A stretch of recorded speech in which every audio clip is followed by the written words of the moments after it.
तर हेडलाईन्स आपल्याला पाहायच्या आहेत, पण सध्या आपण दृश्य पाहतोय सचिन तेंडुलकर, सारा तेंडुलकर, अंजली तेंडुलकर यांनी मतदानाचा हक्क बजावलेला आहे।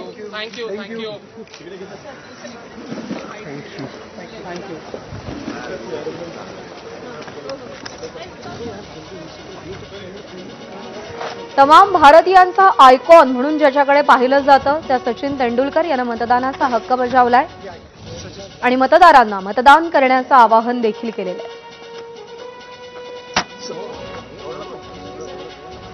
I'm not taking any questions. All I can say is I've been ECI icon for a while now, and the message that I've been giving is do turn up and vote. It's our responsibility, and I hope people will take that effort and come and vote. I urge everyone to come and vote. Thank you.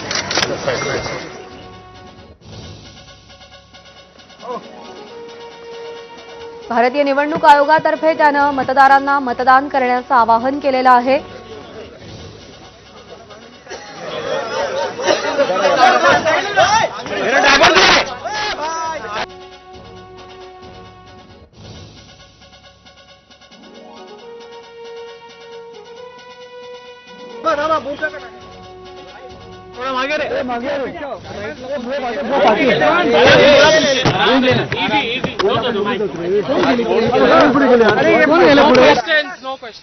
मी काही जास्त फारसं काही बोलणार नाहीये, कारण अख्खं वर्ष मी बोलत आलोय। ECIचा मी आयकॉन आहे आणि मी सगळ्यांना हेच सांगत आलोय की येऊन वोट करा, मतदान करा, कारण ही आपली रिस्पॉन्सिबिलिटी आहे। आणि आजही तोच मेसेज देतो सगळ्यांना की तो एफर्ट घ्या, घरातनं या, वोट करा। फॅसिलिटीज एकदम चांगल्या आहेत, कुठेही अजिबात काही अडचण झाली नाहीये आणि मी हीच अपेक्षा करतो तुमच्याकडनं पण की बाकीच्या लोकांनाही अडचण नहीं होना पाहिजे।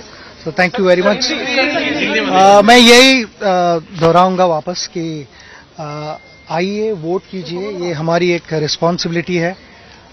ECI का मैं आइकन हूँ, तो बहुत समय से मैं यही कह रहा हूँ, लोगों को यही दरख्वास्त कर रहा हूँ कि आइए वोट कीजिए, हमारी रिस्पॉन्सिबिलिटी है। यहाँ फैसिलिटीज भी अच्छी है, और जैसे कि मैंने अभी कहा कि सारे ऑर्गेनाइजर्स ने यहाँ पे अच्छी फैसिलिटीज की है, सिर्फ हमारे लिए नहीं मगर मैं ये उम्मीद करता हूँ कि सारे लोगों के लिए अच्छी फैसिलिटीज रहेगी। पूरा जो पीरियड है, वोटिंग पीरियड, वो पूरे समय तक अच्छी फैसिलिटीज रहे, यही मैं उम्मीद करता हूँ, और किसी को तकलीफ ना हो। आइए जरूर वोट कीजिए। Thank you. त्यामुळे मतदारांनी मतदान करावं असं आवाहन सचिन तेंडुलकर यानं केलेलं आहे।